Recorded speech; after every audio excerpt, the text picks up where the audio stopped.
ఇప్పుడు పవన్ కళ్యాణ్ వెళ్ళి లోకేష్ కి రేపొద్దున పొగట్టడం, లోకేష్ చేసినటువంటి యువకాలను పొగట్టడం అనేటువంటి దాన్ని నాకు తెలిసి అయితే పవన్ కళ్యాణ్ అభిమానులు, పవన్ కళ్యాణ్ ఉండేటువంటి ఆయన సలహాదారులు ఎవరు కూడా అంగీకరించట్లేదు. పవన్ కళ్యాణ్ కూడా సుతరామరాన్ని ఇష్టం లేకుండా ఒకవేళ వెళ్తారేమో అని నేను అనుకుంటున్నాను. రైట్. పూడి తిరుపతిరావు గారు, ఏంటి మీకు అసలు ఇట్లాగ ప్రేమిస్తున్నా కూడా నచ్చట్లేదు అంటే మీరంతా అదేదో అంటారు కదా, బ్రహ్మచారులు అయిపోవడం వల్ల వస్తున్న సమస్య?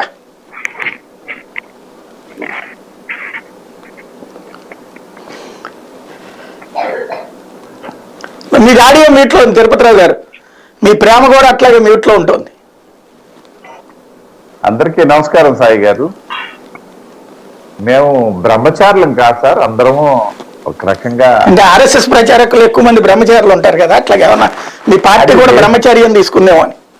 మా పార్టీలో లేరు కదా వాళ్ళు కూడా, వాళ్ళు బిహైండ్ ద స్క్రీనే ఉంటారు, మమ్మల్ని నడిపిస్తారు తప్పిస్తే మా ముందుకి రాదు, మా వెనక కనబడరు కదా.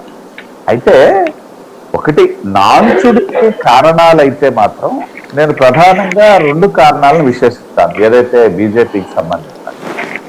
ఒకటి ఏంటంటే మూడు కారణాలు.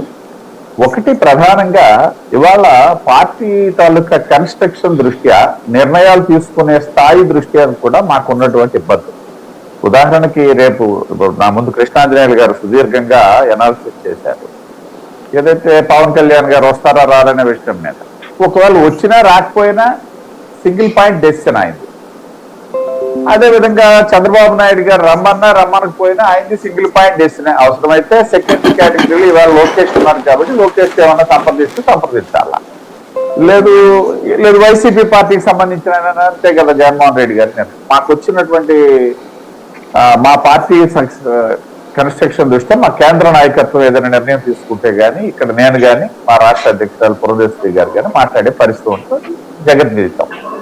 అయితే ఇక్కడ గమ్మత్తైన విషయం ఏంటంటే మేము నిర్ణయం తీసుకోవాలన్నా కూడా వీళ్ళ ఈజీ కాదు. ఎందుకంటే ఇట్లాంటివి దేశంలో ఉన్నటువంటి అన్ని రాష్ట్రాలకు సంబంధించినటువంటి నిర్ణయాలు కూడా ఒకే స్థాయిలో జరుగుతాయి కాదు. అది కూడా ఒక వ్యక్తి తీసుకునే నిర్ణయం కాదు, అక్కడ సమిష్టి నిర్ణయాలు ఉంటాయి.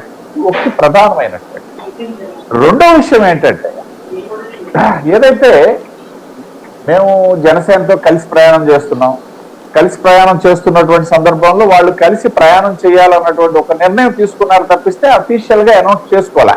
ఏదైతే పవన్ కళ్యాణ్ గారిని విశాఖపట్నంలో నిర్బంధించిన సందర్భం దగ్గర నుండి, అదేవిధంగా తెలుగుదేశం సంబంధించి చంద్రబాబు నాయుడు గారి మీద జరిగినటువంటి ఈ ప్రభుత్వం తాలూకా ఏదన్నా నిర్బంధ చర్యల వరకు వాళ్ళు అనుకున్నారు. గమ్మత్తైన విషయం ఏంటంటే మొన్న చంద్రబాబు నాయుడు గారి అరెస్టు తర్వాత పవన్ కళ్యాణ్ గారు జైల్లో కలిసిన వెంటనే భారతీయ జనతా పార్టీతో మాట్లాడలేదు అనేది నాకు తెలియదు, కానీ మా ఇద్దరం కలిసి వెళ్తామని వాళ్ళు ప్రకటించినటువంటి ఒక ప్రకటన,